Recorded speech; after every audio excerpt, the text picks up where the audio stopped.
Cameron Kickletter here with HGTV, and today I'm sitting down again with Sarah O'Brien from Palmetto Arabians. Thank you for doing this again. Absolutely. Yeah, we're at Nationals this time. Yep. Obviously, last time we were at Youth Midsummer, and we got to watch the AWPA together. Yep. So I'm excited. There's a lot happening here. Now, there are a lot of Palmetto bred horses and horses by Palmetto stallions here. Do you have kind of a rough idea of how many?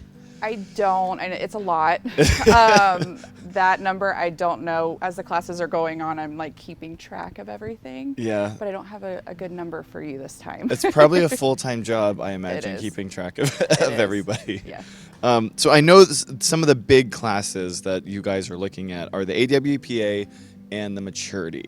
And the junior horse. And the junior horse. Yes. So talk to me about some of those and kind of what you're excited to see.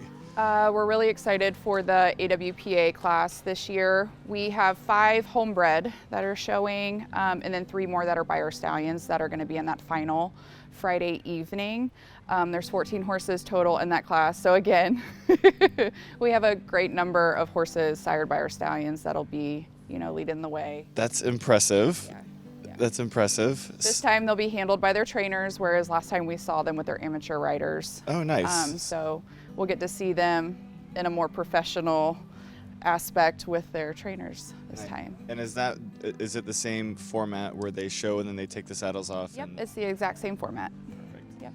So then the maturity, tell me about that one. The maturity, we had that was a really good class. Sundance Kid V sired the national champion and the reserve national champion. We bred the reserve national champion, PA Moonshine Kid. He was expertly handled by Brooke Belleville. She was on video. We featured her when we did the last one at Midsummers. Right. He went reserve in that class. It was a tough class. We had a few go top 10 as well. So it was really great for us. That's awesome. And the junior horse? The junior horse we are excited about. We have 3 that are bred by PA Phoenix Kid. It's his first big full crop, and 3 out of the 4 that showed are going to be going on to the final. I believe we have 6 or 7 that made it total sired by our stallions, but we're really, really excited about Phoenix.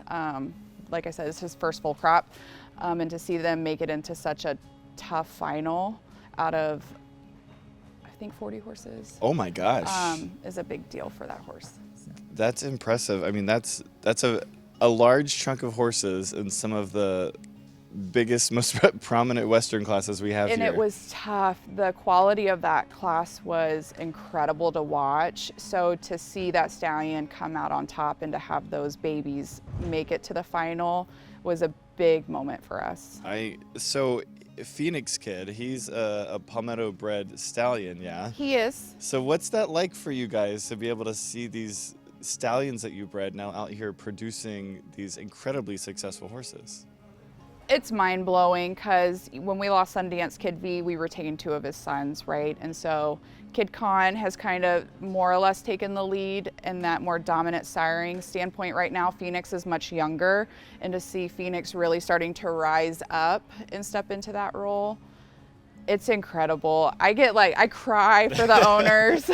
I get so emotional and excited because I've been with these stallions for so long too, and to really see them making an impact on the breed and the performance aspect, it's quite a thing to see. So, yeah, I know that you're very passionate Extremely. about these guys, especially Casanova Always. My baby. I know that you have a very special place in your heart for Yeah. him. So tell me about this guy. So we have a 3-year-old PA Casanova Always. He is by Always a Julian V, and out of the national champion producing mare Cassandra GA. He is a carbon copy of his sire, Always a Julian. Frank actually foaled him out himself. It's not often they do that anymore. That's right. my role, but I was at school at Colorado State, so Frank knew I needed to go to school, so he's like, I'll do it. I got it. And from the moment he was born, we knew he was gonna be extremely special. We showed him a little bit as a yearling and some halter at regionals, and then he just grew up more or less in our pasture. And then he went off to RBC School of College is what I call it, back in November of last year, and He's ready So for the futurity. is this his debut? This is his debut, his big debut, yep. So he'll start his breeding career next year. He's got about a handful of mares that he'll be covering. We're doing a limited book because he's going to be showing quite a bit. But we're extremely excited about him. And when does he go? Saturday morning. Saturday morning. Yeah. So I'll see you on the rail.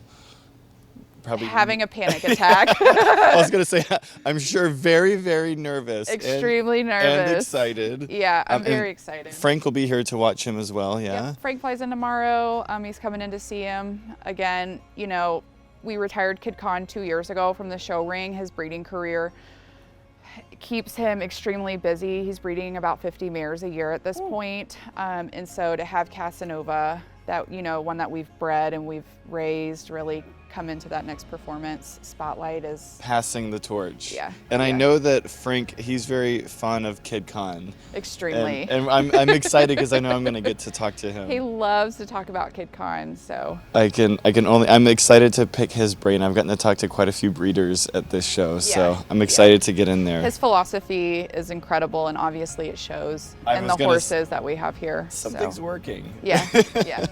Well, awesome. Well, thank you so much for sitting down to do this. I'm excited to get to watch some of these classes, and yeah, I'm excited to talk to Frank. So, thank you. Thanks. So tell me a little bit about Kid Con, and I'll hand you this. All right. Well, Sundance was my first breeding stallion, and Kid Con was the first breeding stallion that I actually bred. And his mother was a U.S. national champion that I owned for about 8 weeks and sold to a sheik over in United Arab Emirates, and I got one breeding to her before she left the U.S., and I bred her to Sundance and got Kid Con. All right, we are. And when I went down for the birth, he came out and he was the longest, lankiest, ugliest, gangly thing I'd ever seen. And I actually was just furious. Out of $1 million mare in Sundance, I got this gangly, ugly thing that I just walked out and went back, and I was furious. But as he grew, he started to come together, and I almost gelded him as a yearling, I almost gelded him again as a 2-year-old.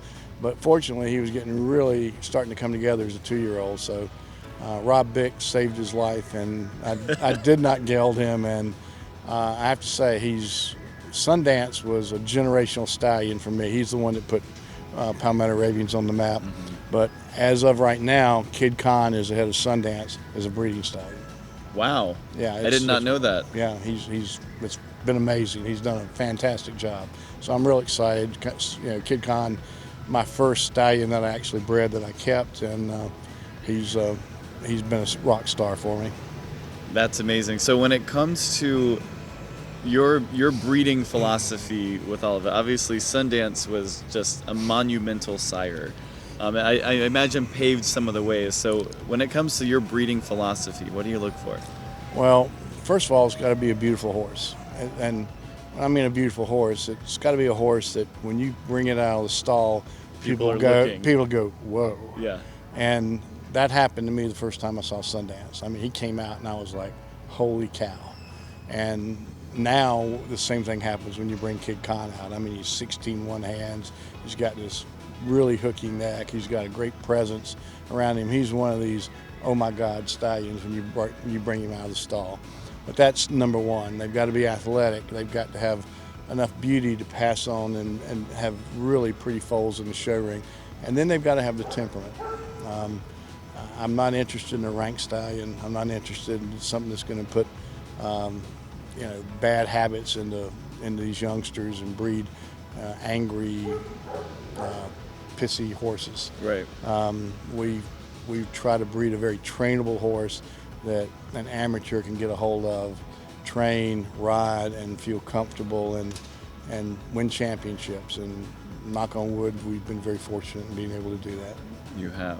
Well, I'm very excited to watch this class. I know it's about to start in just a few minutes, so we'll head up there. But thank you for being a part of HGTV. Thank you for being a part of this whole thing. Yeah, let's go watch some magic. That was great. Thank you. So much. Yeah! What to do? We got the first 3.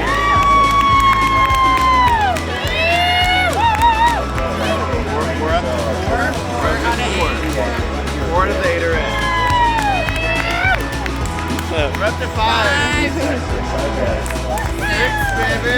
So I think 5 of them Frank bred, the 5 he bred, made it into the top 10, and then Billy bred the other one. Wow. Is your national champion for 2021. That honor going to entry number 1111, PA Frontier Kid.